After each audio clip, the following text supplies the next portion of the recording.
El tema de la violencia parece que va a atravesar varios de los temas que vamos a tratar en el día de hoy. Cierto, empezando por Colombia. Sí, es cierto.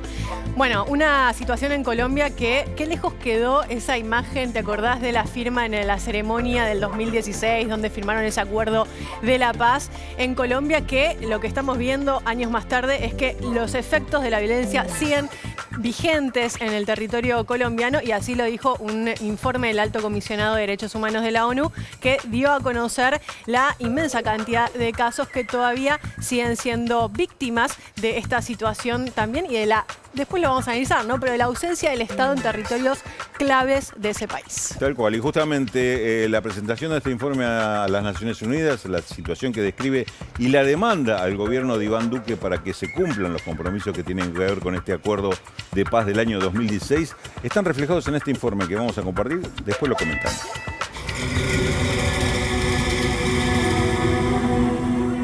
La paz sigue siendo una deuda pendiente en Colombia. El 2020 fue el año con la cifra más alta de crímenes registrada desde 2014. ¡La paz es un derecho! De acuerdo al informe de la Oficina de la Alta Comisionada de la ONU para los Derechos Humanos, en el último año se registraron 76 masacres, 292 personas fueron asesinadas incluyendo niñas y niños. También se reportaron 248 homicidios de excombatientes de las FARC desde la firma del Acuerdo de Paz en 2016. El documento ofrece además una muestra representativa de los asesinatos de líderes sociales y defensores de derechos humanos. La Oficina de la ONU recibió información de 133 casos de homicidios de activistas durante 2020, pero destacó las cifras que maneja la Defensoría del Pueblo, que reportó 182 asesinatos el año pasado, y las de Somos Defensores, que informa sobre 159 casos.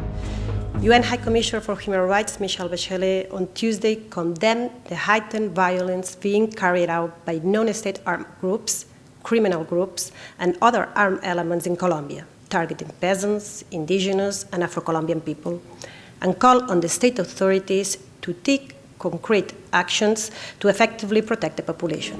La ONU reiteró su pedido al gobierno de Iván Duque para que cumpla con el acuerdo de paz firmado en La Habana. Desde Washington, las nuevas autoridades consideran insuficientes los esfuerzos de Nariño para detener la sangrienta espiral, aunque reafirmaron la voluntad de seguir trabajando con su gran aliado latinoamericano. We are concerned about ongoing violence against human rights defenders who play a vital role in building a just and lasting peace in Colombia. Reducing this violence and prosecuting these crimes is a top priority for both the United States and Colombia, and it's an issue we raise with the Colombian government. La violencia afecta especialmente a territorios y comunidades rurales. Más de la mitad de las masacres se concentraron en 3 departamentos: Antioquia, Cauca y Nariño. La oposición denuncia que Duque dejó de financiar los programas del acuerdo, entre ellos el referido a la reforma rural integral. El Estado colombiano se comprometió a devolver a los campesinos 7 millones de hectáreas que hoy continúan en manos de multinacionales y terratenientes locales. El no cumplimiento de este punto genera aún más conflictividad en territorios que antes eran controlados por la FARC y hoy son dominados por grupos paramilitares y narcos con total ausencia del Estado, incluyendo a las denominadas disidencias de las FARC, conformadas por grupos residuales de la guerrilla. Se suman al Ejército de Liberación Nacional, con quienes Duque eliminó todas las instancias de diálogo abiertas por el gobierno de Santos. La política de paz con legalidad está beneficiando a más de 6 millones de compatriotas en sus territorios, con una inversión que supera los 780 millones de dólares, apoyando a los más de 13.500 excombatientes y además cambiando sus vidas, pero cambiándolas con un sentido de propósito legal. Los territorios rurales son utilizados también para el cultivo ilegal de la hoja de coca, pese a los millonarios recursos destinados a la lucha contra el narcotráfico y a la cooperación recibida por Estados Unidos. Colombia sigue produciendo las 2/3 partes de toda la cocaína que se mueve en el mundo. El gobierno anunció que en abril comenzarán las fumigaciones aéreas a cultivos ilícitos con herbicida tóxico glifosato. Esta medida podría agravar aún más la crisis que viven los campesinos. En 2020, más de 25.000 personas fueron desplazadas de sus tierras. 2021 es el último año de mandato de Duque. En la última encuesta realizada hace un mes por la consultora Inbamer, el 59% de la población rechazó la gestión del presidente. El manejo de la pandemia, el conflicto armado, la corrupción y el desempleo son las principales preocupaciones de los colombianos y colombianas.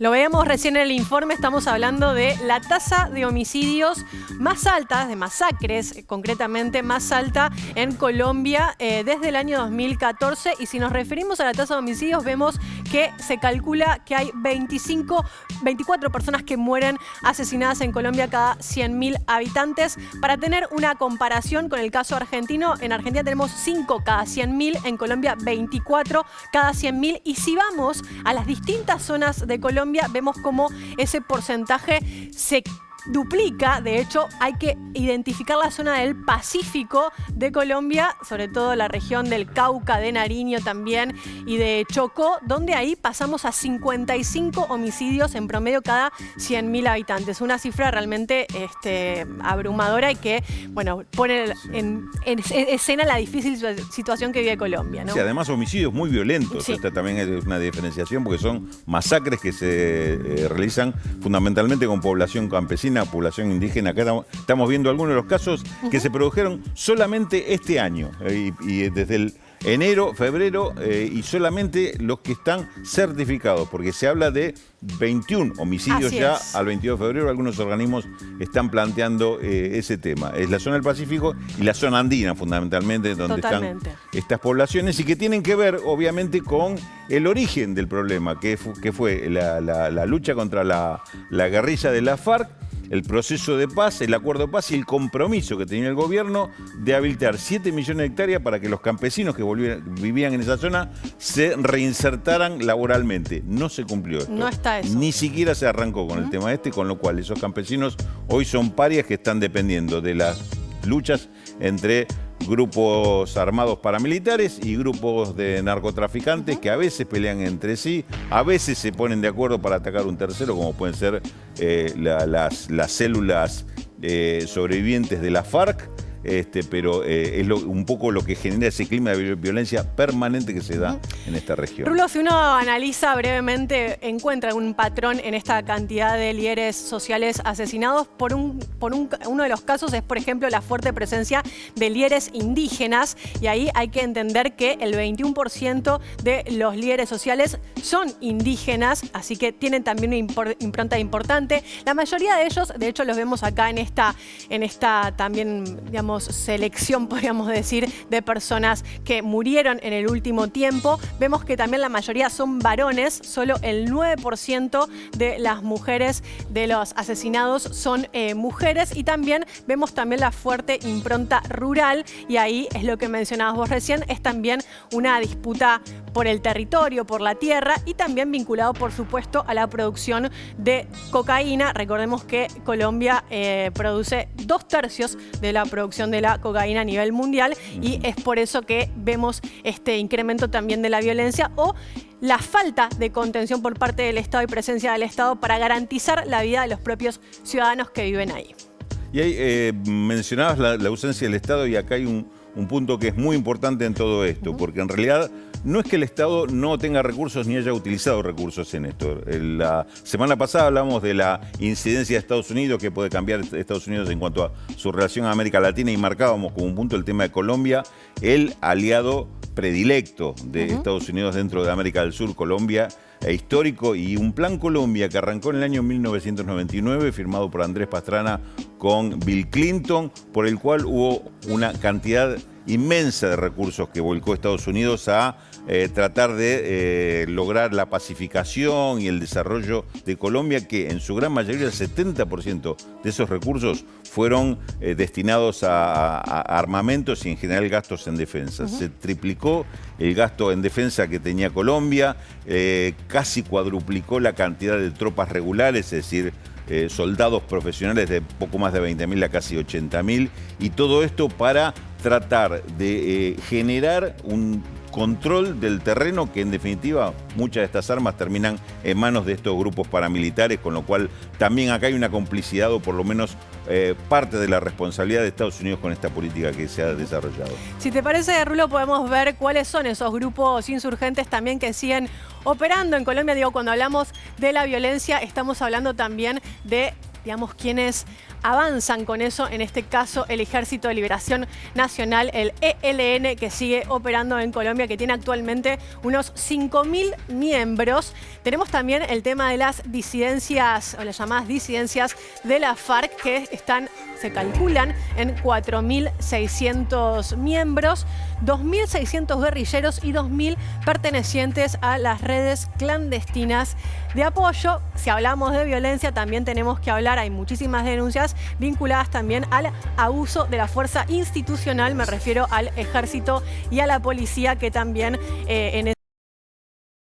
digamos que no respetan violatoria los derechos humanos. Una situación de violencia que además, si vemos los números, son alarmantes. La cantidad de asesinatos, homicidios, de secuestros y demás. Pero además, Ayelén, hay que decir que esas cifras están puestas en duda por muchos organismos que dicen que en realidad son simplemente una partecita de todo lo que es estos hechos, que obviamente no siempre se registran y no siempre se conocen por afectar a poblaciones que son marginales, poblaciones que están inclusive geográficamente en lugares muy aislados. Y otro de los temas también que denunció Michelle Bachelet, la alta comisionada de los derechos humanos de la ONU, ayer en Ginebra, fue el tema de la justicia, del sistema de justicia transicional, algo que habían acordado en ese acuerdo de paz del 2016, que básicamente es un sistema de justicia, un conjunto de medidas que se surge para resolver un conflicto o una situación específica, en este caso la situación de violencia, lo que, digamos, es transicional, porque lo que intenta es ser el mecanismo adecuado para pasar del conflicto armado a la paz. ¿Qué es lo que está pasando? En el Congreso en este momento se está debatiendo ir atrás con esto, que deje de existir porque dicen que no cumple los efectos necesarios. Esto no es lo que dicen los organismos de derechos humanos, pero alertan sobre esto, que puede haber un paso atrás por un Congreso que avance en esta dirección, y eso también llama o enciende las señales de alerta. En definitiva, el tema ya está presentado en las Naciones Unidas. Es un último recurso que están presentando para lograr que el gobierno de Iván Duque tome cartas en el asunto y encuentre alguna vía de resolución de un tema que, repetimos, lleva muchas décadas y parecería ser que todavía en el último lustro, después de la firma del acuerdo de paz, se hubiera agravado. Y a veces parece invisibilizado también, ¿no? Parece que a veces los derechos humanos se hablan más en unas zonas y no tanto en otras. Por eso también es tan importante cuando salen organismos que tienen la legitimidad, como el caso de este informe de la ONU, para aclarar cuál es el escenario también político y social en ese país, que sigue estando muy, pero muy convulsionado. Si te parece, vamos a ver cuáles son las redes sociales, o qué nos dejaron las redes sociales esta semana. En este caso, hablamos de Twitter, lo vemos.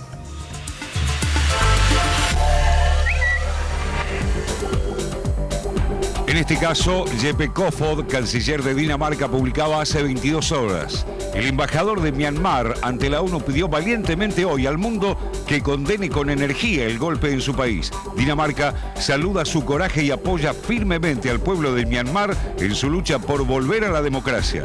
Y el otro tuit, leído también en las últimas horas, tiene que ver con el expresidente de Brasil, Lula da Silva. Precisamente ayer decía: imaginen a Bonner abriendo el noticiero nacional y diciendo: buenas noches, queríamos pedir disculpas por haber creído en las mentiras del Lavallato contra Lula. Eso jamás va a ocurrir, porque para pedir disculpas hay que tener grandeza. Dentro de 50 años lo van a hacer, decía Lula da Silva.